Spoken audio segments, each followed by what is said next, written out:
This video is for changing the hand of the ML2000 series Mortise lock containing the locking pin latch bolt assembly. This is the locking pin we're referring to. This is what's going to lock the tailpiece to the latch bolt assembly. How this works is when you push down on this area here, it allows the latch bolt and the tailpiece to separate. And when that happens, this pin comes out and projects, and it's actually holding that in the retracted position, so this will slide together easily.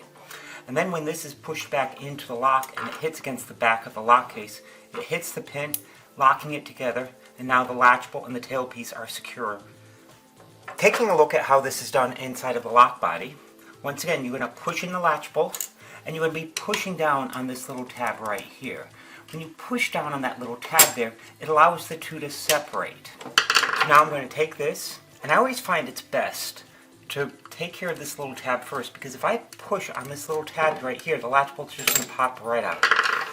Now when I put this back together, once again, I want to make sure that I take care of that little tab first, and when I feed it into the lock case. So I'm going to slide the latch bolt in, I'm going to slide it in, and now when I push this against the back of the lock case, you'll hear the pin hit the back of the lock case and lock it into position.